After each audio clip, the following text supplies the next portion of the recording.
and all rise so we salute the flag. I pledge allegiance to the flag of the United States of America and to the republic for which it stands, one nation, under God, indivisible, with liberty and justice for all.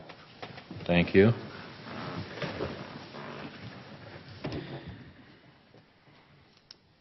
This is a study meeting we're having tonight, so we don't have to go through some of the items here. And through the chair, I can start with roll call, if you like. Okay. Commissioner Bergman. Present. Commissioner Gutierrez. Present. Commissioner Harper Pedersen. Present. Chair David Silverman is absent this evening. Vice Chair Bradley. Present.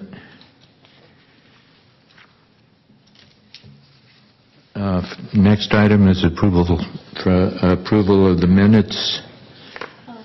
We should probably still do public comment just for Yeah. items not on the agenda. Thank you. I didn't realize I'd be chairing this. I just finished chairing the Residential Design Review Committee meeting, which went until 3 minutes before you all came, so I'm a little flustered here. Public comment. Public comment is limited to items not on the agenda. The Commission may briefly respond to statements made or questions posed as allowed by the Brown Act, Government Code Section 54954.2. However, the Planning Commission's general policy is to refer items to staff for attention or have a matter placed on a future Commission agenda for a more comprehensive action or report. Is there anybody? No questions on that. We'll have the approval of the minutes of which date?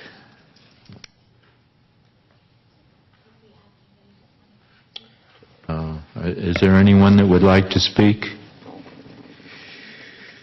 Seeing none, we have a motion. Yeah, on any item that's not on the agenda right now. Oh, okay. It's confusing.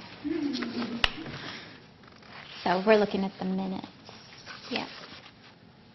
Yeah, I didn't have any changes or additions to the minutes when I reviewed them. I didn't either. Shannon? No. I move approval. I'll second that. I have removal and approval. A second. Approve the minutes of July 31st. Roll call vote. Commissioner Bergman. Abstain. Commissioner Gutierrez. Yes. Commissioner Harper Pedersen. Yes. Yes. And Vice Chair Bradley. Yes.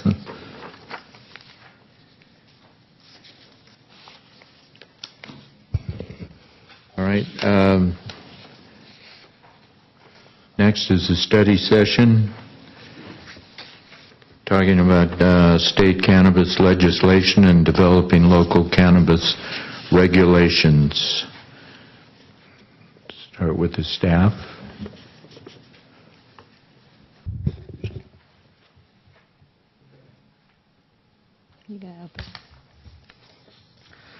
Now, are you doing the presentation? There we go. Okay. Okay.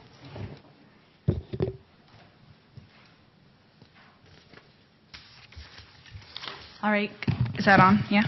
Good evening, Commissioners. I'm Nell Sealander, Economic Development and Housing Manager. I'm just going to provide you with a very brief introduction and then hand it over to our consultants who have been working on this project with us. So why is this issue before you right now?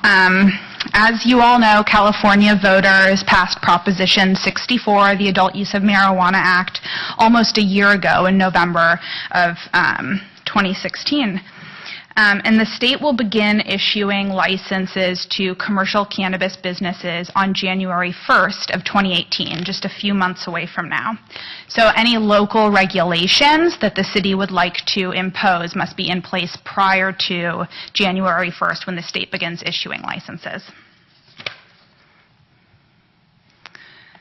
Over the course of 3 study sessions before the City Council, we received direction on how to proceed with drafting regulations. City Council directed staff to ban commercial cannabis businesses within 600 feet of residential zoning districts, and also to ban any retail dispensaries. Council directed staff to begin drafting regulations to permit with strong operational standards and ongoing monitoring for these license types listed here. So cultivation, but nurseries only, manufacturing, distribution, testing, and micro-business with no retail component. And the consultants will explain what each of these mean in a few minutes here. So what's the Planning Commission's role in this process? Cannabis regulations will require amending several sections, several titles of the municipal code, including Title 18, which is the zoning ordinance. And as you know, amending the zoning ordinance requires a public hearing before the Planning Commission and a recommendation to City Council. The purpose of tonight's meeting is really just to get the Commission up to speed on the issue and share a bit about past legislation and the process for implementing local regulations. So next, we'll notice a public hearing for your October 2nd meeting and present the zoning ordinance amendments at that meeting for your review and for a recommendation to the City Council. At that meeting, we'll also share a bit about the other sections of the municipal code that will be amended, but those will not require a recommendation from Planning Commission. And now I'm going to hand it over to our consultants. We have Neil Hall and Sonia Ortega of SCI Consulting Group and Tanya Sundberg from PlaceWorks. Nell, can I ask a quick question? Absolutely. Only because you mentioned that City Council had directed staff to ban retail, and that's just not how I read the staff report. I understood that they were going to not allow it for at this time. Well, Is that a different? It'll require us banning it in the municipal code now. It can be changed in the Okay. future, of course, at council direction. And Okay. yeah. I was reading it as they just didn't want to issue permits right away. They were going to wait for this process to play out before allowing it. So then, so we're not looking at retail at all. We're looking at cultivation, manufacturing, distribution, and testing in micro businesses. Correct. Okay, thank you. Thank you, Neil. Good evening, Commissioners. My name is Neil Hall. I'm with SCI Consulting Group and staff. Good to see you all. I'm going to give you kind of a background in cannabis, where we're at and what's happening. SCI Consulting Group currently works with 3 counties. We're working with Tuolumne County, Alameda County, and San Luis Obispo County, and about a dozen cities up and down the state, from Encinitas down in San Diego County, all the way up to Wairika at the far north of the state on their various stages of cannabis implementation. Okay, the arrow to the right. I'm going to give it a shot. Oh, it worked. Great. Okay, so up until 1937, cannabis was actually legal, prescribed by the AMA here in, it wasn't the AMA back in the Medical Association, here in the United States. Prohibition, for those of you who don't know the dates, 1920 to 1933, we were one of the few countries in the world to actually ban alcohol. Somewhat failed experiment. Harry Anslinger was the Assistant Commissioner for the Bureau of Prohibition of Alcohol, and in 1933, when the Volstead Act was repealed and Prohibition ended, they appointed Harry to be the Commissioner of the Federal Bureau of Narcotics, and at that time, Harry was kind of building his empire, and he looked around. The Mexican Revolution had been happening from 1910 or up until about 1910, so you had a huge wave of immigration from down south at that time, much like the Asian population that we had during the gold rush. The immigrants came up and brought with them their drug of choice, which at the time was marijuana. That is not a misspelling of marijuana that you see. That is actually how they spelled it back then. It's taken directly from the act. But Harry decided that this was an opportunity to go after immigrants who were not popular at that point in time because of the influx and the taking of jobs here. And in 1937 passed the Stamp Tax Act, which kind of at that point stopped the use of cannabis. It was actually fought by the AMA. They weren't vocal enough to do that. In 1951 and then again in 1956, we had the federal government start to get involved. In 1969, a gentleman by the name of Timothy Leary was arrested coming across the border from Mexico with marijuana, and he argued that paying that stamp tax violated his Fifth Amendment rights, and the Supreme Court actually agreed with him. So at that point, the federal government said, well, if you're going to do that, we're going to put it in the Controlled Substances Act. In 1970, it became a Schedule I drug along with heroin and a lot of other very harmful substances. In 2013, and the reason that there are states starting to do the medical and also the recreational legalization, we had the Cole memo.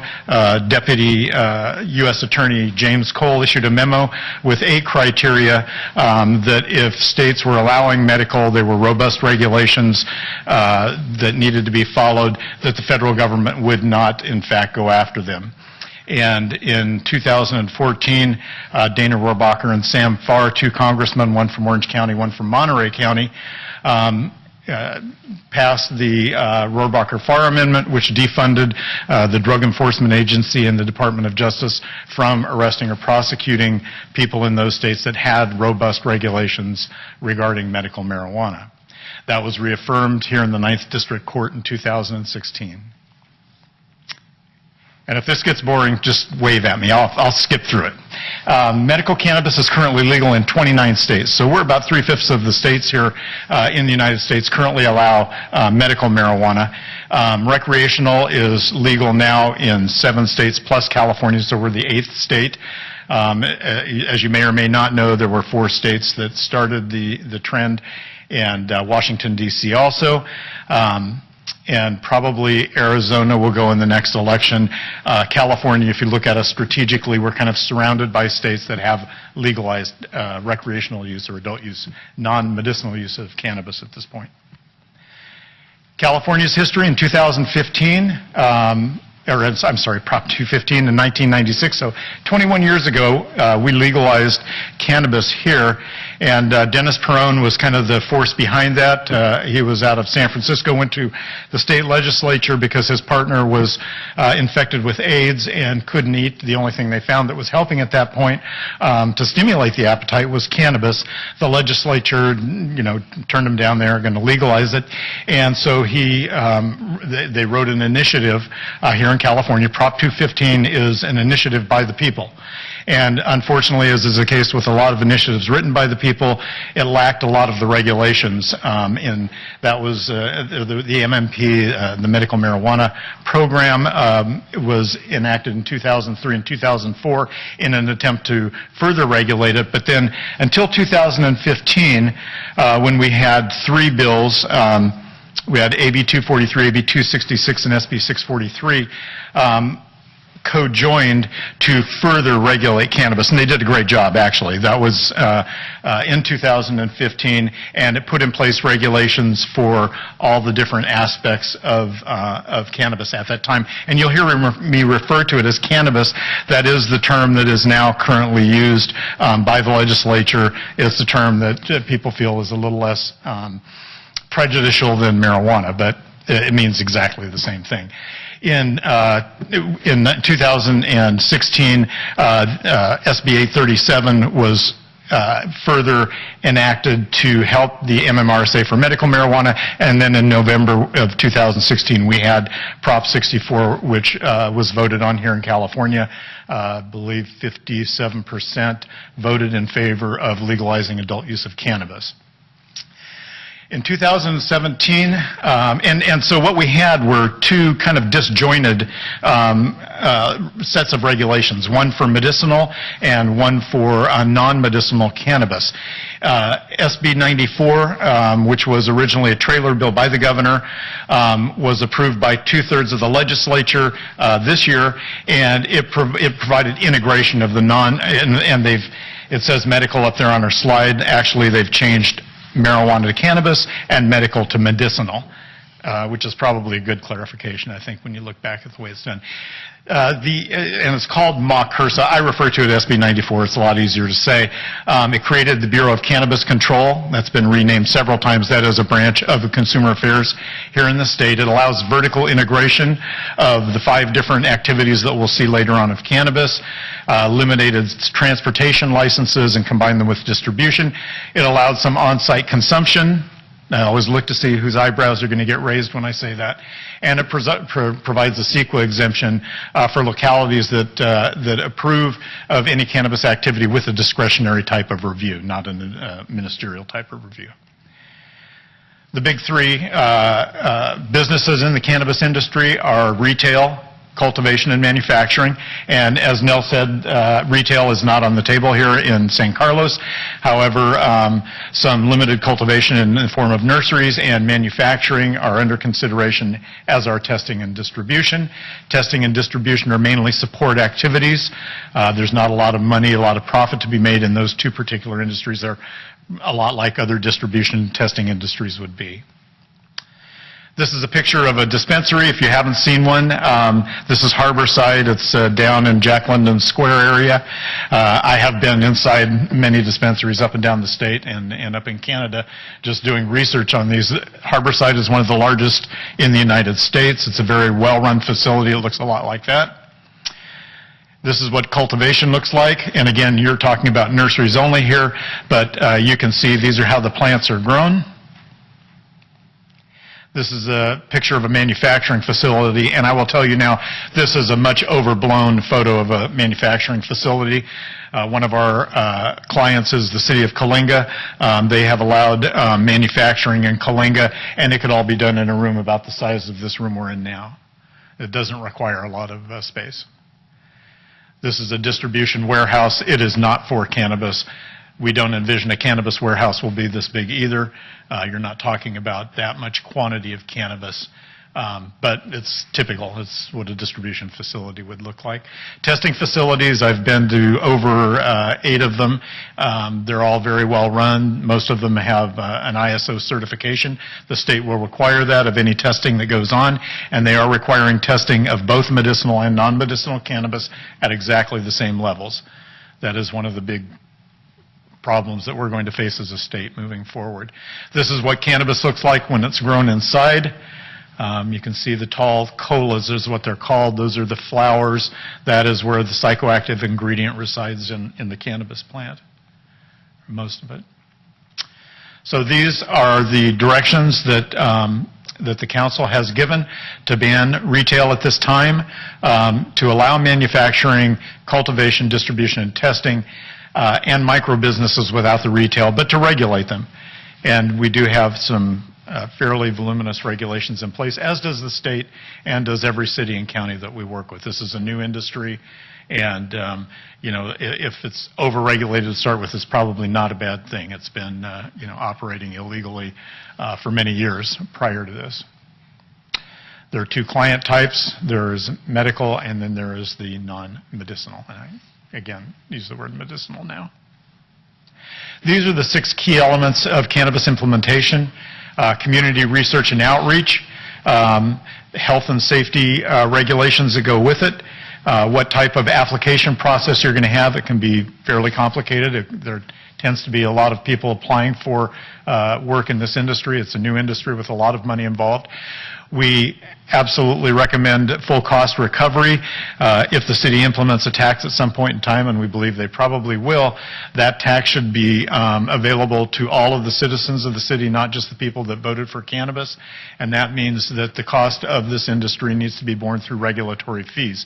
We see them up and down the state from between $10,000 to, we did the ones in Coalinga, it's $60,000 a year to operate a facility to cover the costs of monitoring and compliance of those facilities.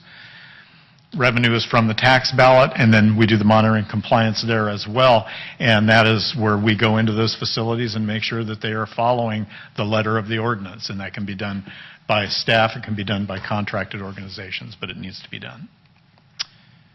So, community research and outreach, there have been 3 city council study sessions up to this point, and also a survey called Shape San Carlos Survey. When we're drafting the regulatory ordinance, we want to make it local and unique. We don't come in and tell you what you should do. We ask questions to find out, and I will tell you now that in every single place I've been, I have not seen one that is the same as the others. Everybody has a unique idea about how they want this done. But we do ensure that there is compliance with state and local regulations, and we want it to dovetail with medicinal and non-medicinal use and any local ordinances which address the local land use, which are very familiar, and the health and safety priorities. Then we talk about the business application process, that full cost recovery of regulatory fees that I was talking about, possibility of taxation, and then monitoring compliance. The drafting of the regulatory ordinance is a process. We're going through that now. It generally takes a while. We hope to have a draft at some point in the very near future. But we have a lot of things that we consider both in terms of land use, because there's a land use component of this, where you're going to locate these particular businesses, and then there are health and safety considerations, which are a separate issue, and we can use, local preferences as a guiding point, and also the state regulations, which are voluminous. There are over 100 pages of state regulations, and we're expecting another 200 pages in individual regulations from the Department of Public Health, the Department of Food and Agriculture, and the BCC, the Bureau of Cannabis Control. But they regulate things like security and safety and labeling. The track and trace means that they track that plant from the time it comes up in the ground until the final point of sale. If there needs to be a recall, if there's a problem, they want to be able to address that immediately, like they would any other product. The application process and processing, again, incorporating state regulations, ensuring that the business operates safely and sensitive to community preferences. Full cost recovery of those regulatory fees, again, this is to protect any tax revenue or other revenue so that the recovery fees are paid by the businesses. In other words, if they want to do business, they have to pay for that monitoring compliance so that the community is not burdened with that cost. And that frees up any taxes that you decide to implement in the community for the benefit of the entire community and not just a few people. Those fees have to be Proposition 26 compliant. We regularly do those fee studies for communities that are doing implementation, and everything is Prop 26 compliant. So, taxation, we're still waiting for the council to give direction on that. We don't have any final word there. Monitoring compliance, we do things from sitting outside of a dispensary and counting the number of people that go in, and then go in and check their cash register to see that that's happening. We do live-time video monitoring. We have a facility that's used for the state of California where we have several contracts to do the live video monitoring. We feed that back to the city, and they can then follow up on the things that we see. It's along with our comments, of course. We inspect the premises. You have issues like disposal. Where's the cannabis product that's been used going? You have to track that. We want it on camera. We want to know where it's going, and we want it hauled away and destroyed. And also community communications. We want to hear complaints. We want to be able to answer questions and direct that back to the cities that we work with. Implementation in San Carlos, we're looking at a January 1st deadline. Obviously, we won't go right to January 1st. That should be a holiday for all of us. I think it's the Rose Bowl, but we're shooting for some time shortly before that. We are looking to have your regulatory fees for full cost recovery in place and setting up a process for you to do the monitoring and to ensure that there's compliance with the regulations. So here is the current timeline. We feel fairly confident that we can do this. We've met all of our timelines where we've already done the implementation. We believe this can very doable here. You've done a good one. Okay, so that was my long presentation. I'm happy to answer any questions you might have or direct the ones that I can't answer to staff or to... I have several questions, if you don't mind. Is it okay? Do you mind? Okay, so the first thing that comes to my mind is we're talking about growing and cultivating. I mean, as far as I understand, my understanding so far is that these are, from at least a financial standpoint and a banking standpoint, sort of semi-legal, and a lot of times that they can, I've heard that they can be cash businesses and therefore they're more risky and they're problematic from that standpoint.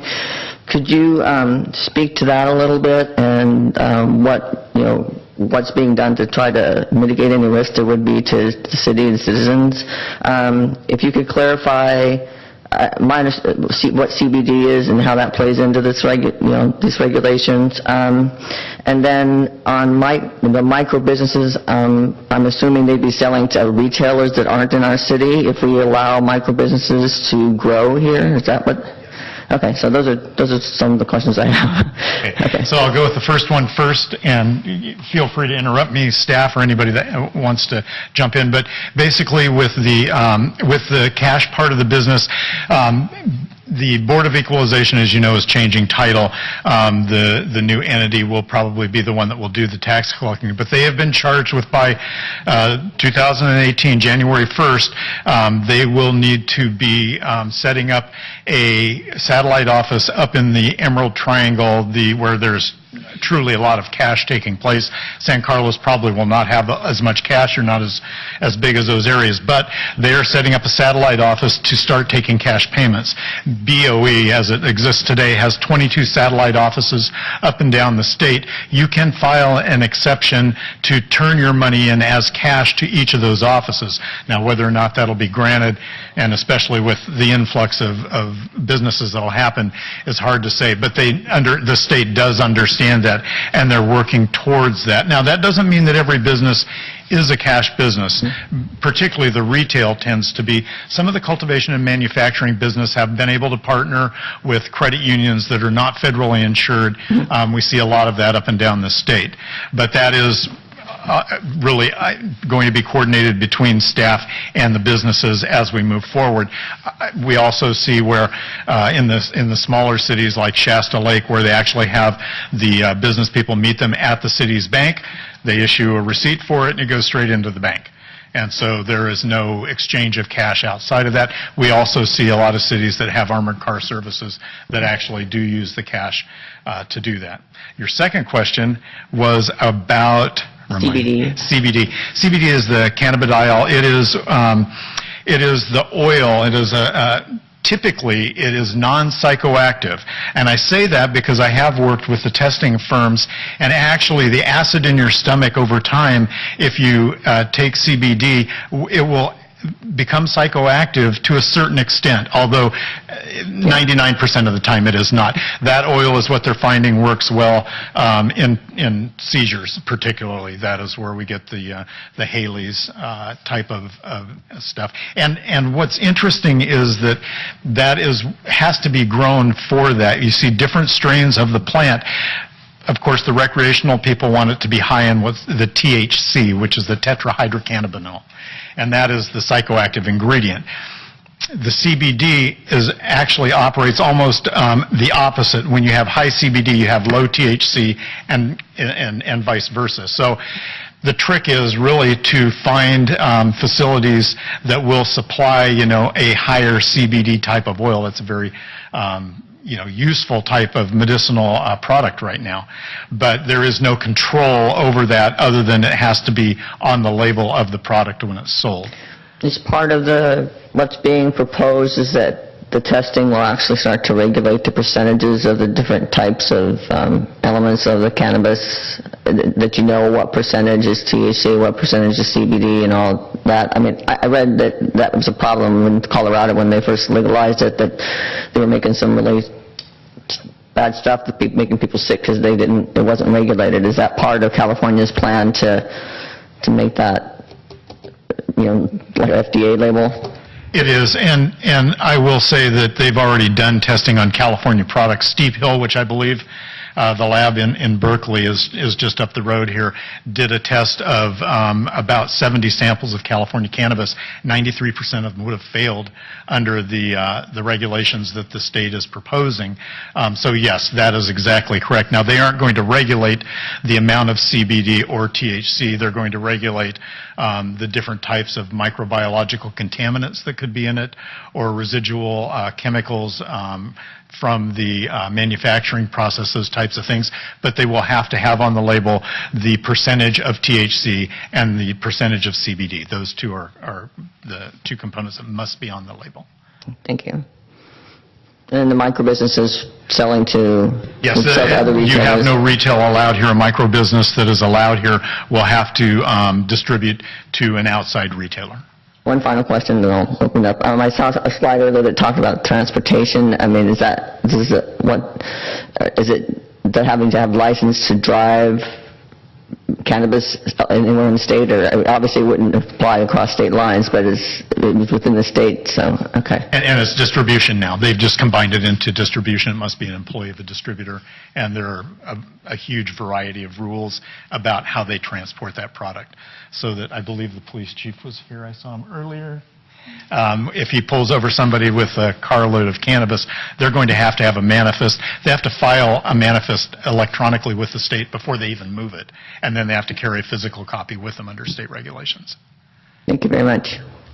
This might be a tad bit beyond the scope of our discussion. If it is, we can talk after. I'm just curious if the state regulations are dealing with the environmental concerns, particularly in the Emerald Triangle, regarding the growing and cultivation of marijuana? Yes, they are. And I was in Sonoma County a week before last at the California Department of Food and Agriculture, where they were certifying all of the cultivators in Sonoma County at that time for pesticide use. But they also have very stringent regulations in the Business and Professions Code in SB 94 regulating diversion of water in particular. That's a huge issue. And in talking with different people from Fish and Game, they use a lot of generators. That means they're leaving behind traces of gasoline a lot of times. And so that is one of the most severe punishments that the state has put into SB 94, is for violations of that. I have a couple other questions, though they may be more appropriate for staff. Just to clarify our role. So our role essentially then is only in determining which zone these businesses would be allowed to operate. Am I understanding that correctly now? So City Council provided direction on which areas of the city to permit these uses. The recommendation that staff had provided at, I believe it was the second City Council study session, was that uses like manufacturing might be permitted in a zoning district that would permit that use. So you have like with like. Generally, right. So those are the types of things that will be in the zoning ordinance amendments that we'll bring to you for review and recommendation. And then if I read the staff report correctly, unlike other zoning examples or instances, operating these types of businesses will never be permitted by right. It will always require a special permit or a CUP. Am I understanding that? So the regulations that we're all working on drafting now essentially set up a special permit for, these types of businesses. In theory, that could change in the far future, but the way it's being set up is that all of these uses will require an application process that's discretionary. Thank you.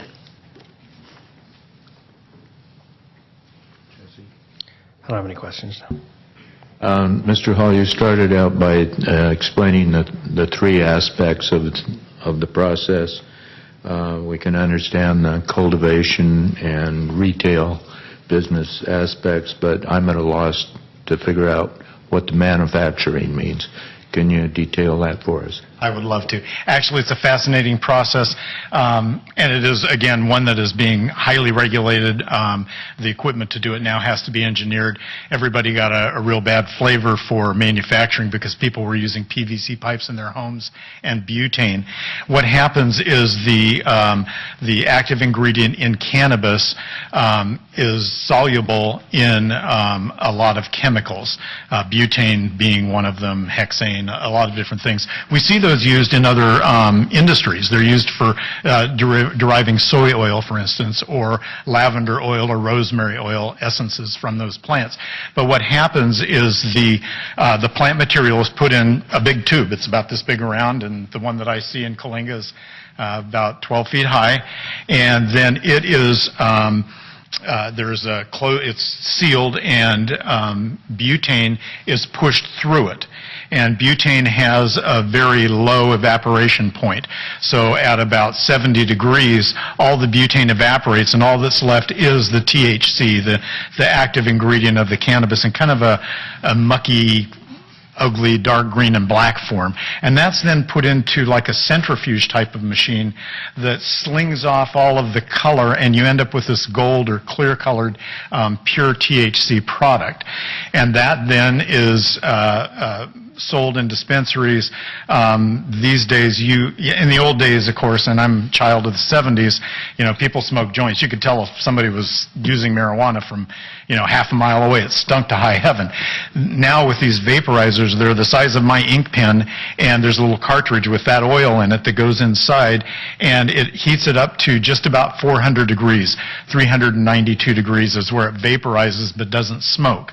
And so you release a steam that has no odor, but that has become the very popular way. In addition to that, that oil then can be used and mixed with edible products to be homogenized into a cookie, a candy, a drink, whatever somebody's going to ingest. But the manufacturing process, they're big stainless steel things, and after that butane evaporates, it's captured, so that none of the butane goes into the atmosphere. It has to be sealed and has to be maintained by and certified by an engineer. But and then the next batch goes in, and so that's kind of how the manufacturing process happens. And as I say, you could probably process enough to do most of California in a room this size with several of those pieces of equipment. Thank you for the explanation. I hope that was good. I have a couple more questions that are probably going to be for staff.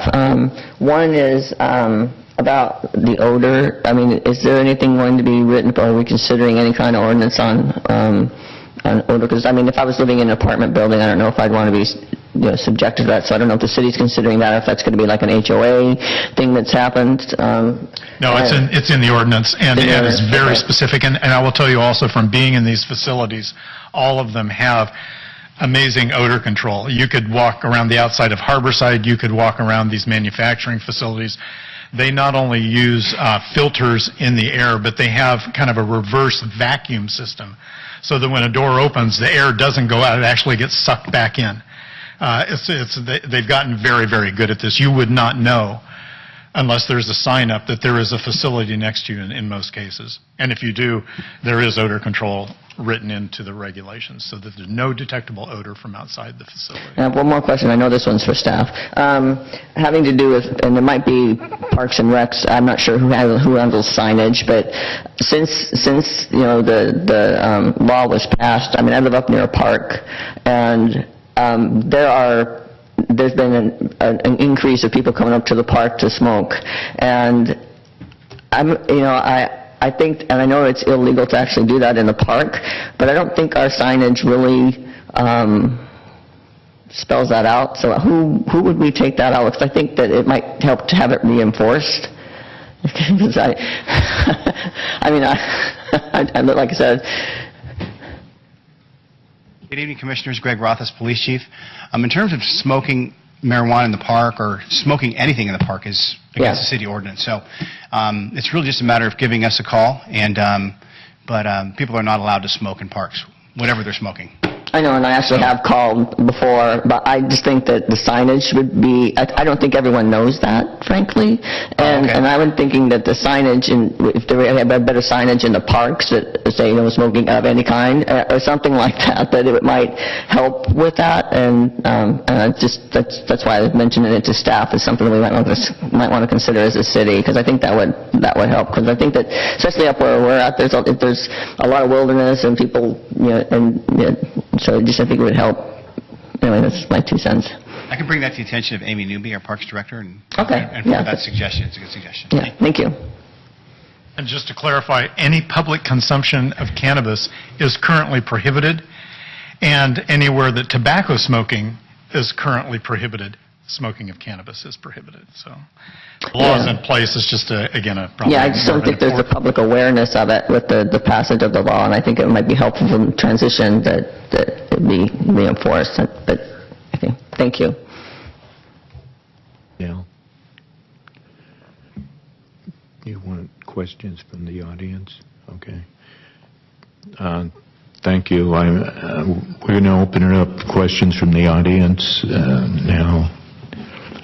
For you, Mr. Hall, not for us. Oh. I see. Just public comment. Okay. No questions, just comments. Yahira Madrigan, are you here? I'm sorry if I mispronounced your name. I actually just have a quick question for you guys before I begin. I wasn't able to attend the last council meeting, but I did watch it online. And I wasn't aware that they had officially voted. So are they actually banning retail businesses come January 1st, or are they still is that still in motion? Because there were still 3 council members that they wanted just more information, so I'm just asking if it's actually banned. I think this is a question for the deputy attorney. Sorry to interrupt, but through the chair, if you could clarify that this is the public comment section of the item on tonight's agenda. I just wanted to make sure that's clear for the record.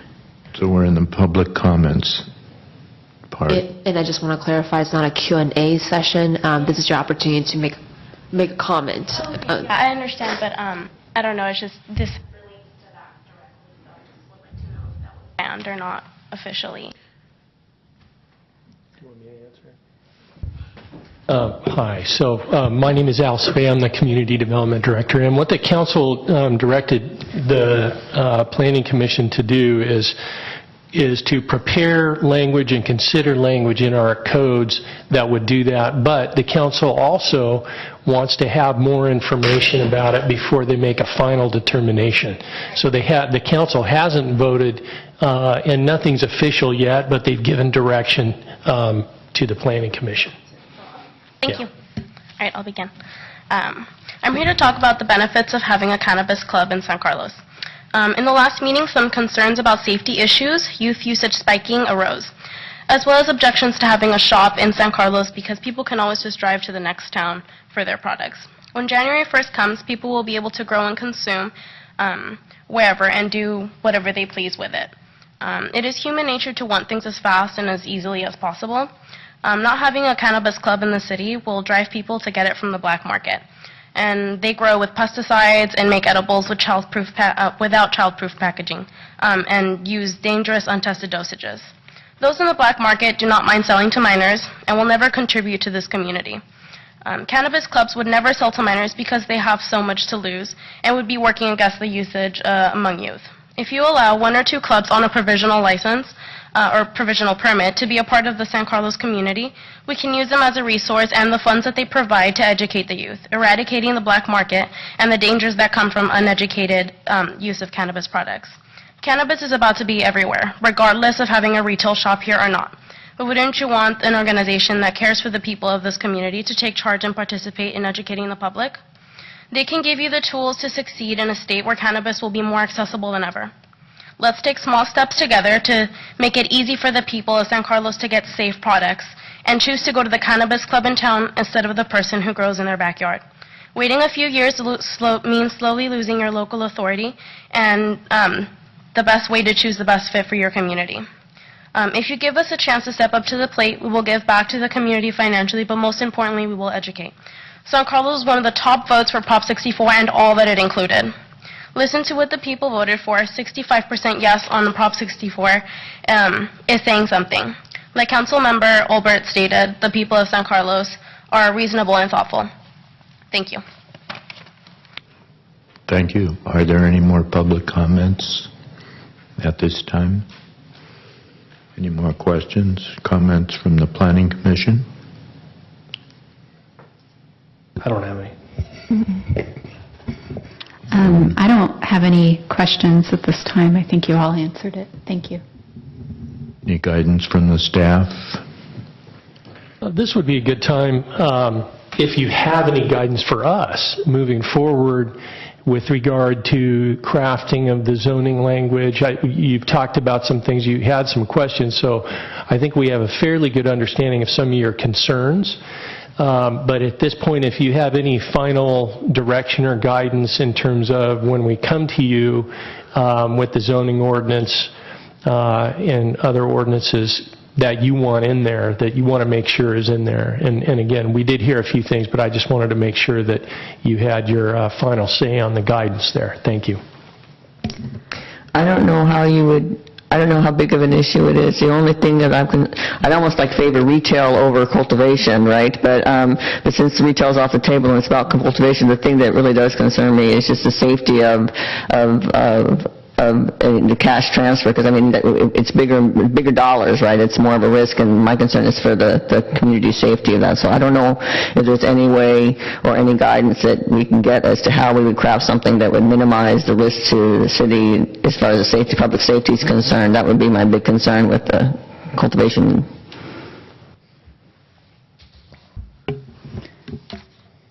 I think my concerns are some of the concerns also outlined in the staff report. Obviously, odor control, security, any of the challenges with manufacturing that might prove dangerous. I mean, really, and particularly environmental concerns, I think, come to mind extensively, just making sure that we're not further polluting our water or our water supply with it would be important parts of the regulation for me. I don't have any addition. Thank you. Just as a comment, I picked up my planning magazine from the American Planning Association a day or two ago and found out there was an appropriate article in there, just a couple of pages, so I ran off some copies. Maybe you've already seen it before, but I'll be glad to pass these out. So it's a big issue across the country in a lot of states, as Mr. Hall mentioned, the legalization of marijuana, not just for medicinal purposes, but recreational. And it's big business. It makes a lot of money for a lot of people, and it's a dangerous business for people who, as was mentioned, that use it unwisely, can harm society, as we know. I have one other comment, and it has to do with visibility of the plants. For people who are growing individually, have we already come up with, I don't know if you put it in there, whether or not that they can't be visible, or is there any, are you speaking to that at all in the ordinance? Is that what we're suggesting? Like for people who are individually growing personal use, will they be able to be visible outside, or do they have to be kept inside, or they have to be covered? I mean, is there any, are we looking at that? Has that been discussed? Yeah, so Prop 64 allows every, at each residence for there to be 6 plants.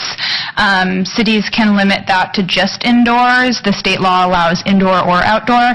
The direction that we received from City Council on that item was to ensure that it's not visible from the right-of-way. So not in someone's front yard. You wouldn't see it from the street or on a sidewalk. Okay. I think I'm done now. Any more public comments? I guess that concludes our study session on cannabis for tonight. I appreciate you all coming and the presentation, Mr. Hall, and your work on this, Ms. Philander. Now we have time for reports and correspondence and general information from the staff. Thank you. We don't have anything this evening to report on in terms of recent city council actions. I'll report there's a citywide wayfinding committee, steering committee meeting tomorrow, which I'll be attending, and looking forward to hearing the consultants, seeing the consultants' proposals for some new signs around town.